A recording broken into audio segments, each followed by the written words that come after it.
എന്താണ് ഒരു air compressor pump?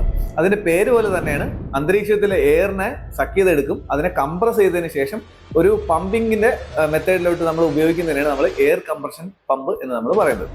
Air compressor pump സാധാരണയായിട്ട് ഉപയോഗിക്കുന്നത് കുഴൽക്കിണറുകളിലാണ്. രണ്ട് ടൈപ്പിലുള്ള കംപ്രസർ പമ്പുകളുണ്ട്. ഒന്ന് മോണോബ്ലോക്ക് കംപ്രസറും അതുപോലെ തന്നെ ബെൽറ്റ് കംപ്രസറും. മോണോബ്ലോക്ക് എന്ന് പറയുന്നത് ഇതിന്റെ കംപ്രസർ യൂണിറ്റും മോട്ടോർ യൂണിറ്റും കൂടെ ചേർന്ന് സിംഗിൾ ഷാഫ്റ്റിൽ വർക്ക് ചെയ്യുന്ന ഈ കാണുന്ന പോലെയുള്ള ഒരു സിംഗിൾ യൂണിറ്റ് വരുന്നതിനാണ് നമ്മൾ മോണോബ്ലോക്ക് കംപ്രസർ പമ്പ് എന്ന് പറയുന്നത്.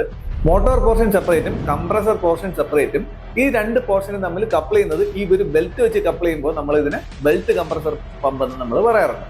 കംപ്രസർ പമ്പിൽ സാധാരണയായിട്ട് നമ്മൾ ബൈക്കിലൊക്കെ ഉപയോഗിക്കുന്ന കണക്ക് പിസ്റ്റൺ ആണ് ഉപയോഗിക്കുന്നത്. ഇതിൽ സിംഗിൾ പിസ്റ്റണും ഡബിൾ പിസ്റ്റണും അല്ലെങ്കിൽ ട്രിപ്പിൾ പിസ്റ്റൺ കംപ്രസേഴ്സ് നമുക്ക് ഇങ്ങനെ വരാറുണ്ട്.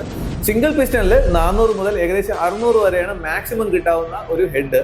എന്നാൽ ഡബിൾ പിസ്റ്റൺ വരുമ്പോൾ 1000 മുതൽ 1200 അടി വരെയുള്ള ഹെഡ് നമുക്ക് ഇതിനകത്ത് കിട്ടാറുണ്ട്. ഡൊമസ്റ്റിക് ആപ്ലിക്കേഷനും ഡെപ്ത് കുറഞ്ഞതും അതുപോലെ കുറച്ച് വെള്ളം മതി എന്നുണ്ടെങ്കിൽ നമുക്ക് മോണോ കംപ്രസർ ധൈര്യമായിട്ട് ഉപയോഗിക്കാൻ പറ്റും. എന്നാൽ വെള്ളം കുറച്ച് കൂടുതൽ വേണം, കൂടുതൽ ഡെപ്ത് ഉണ്ടെങ്കിൽ എപ്പോഴും നമ്മൾ ബെൽറ്റ് കംപ്രസറിലോട്ട് പോകുന്നതാണ് എപ്പോഴും നല്ലത്. ഡബിൾ പിസ്റ്റണിൽ മെജോറിറ്റി ആയിട്ട് വരുന്ന പമ്പുകളും എല്ലാം തന്നെ കപ്പിൾഡ് ടൈപ്പ് അല്ലെങ്കിൽ ബെൽറ്റ് ടൈപ്പ് പമ്പുകളായിരിക്കും കൂടുതലായിട്ട് വരുന്നത്.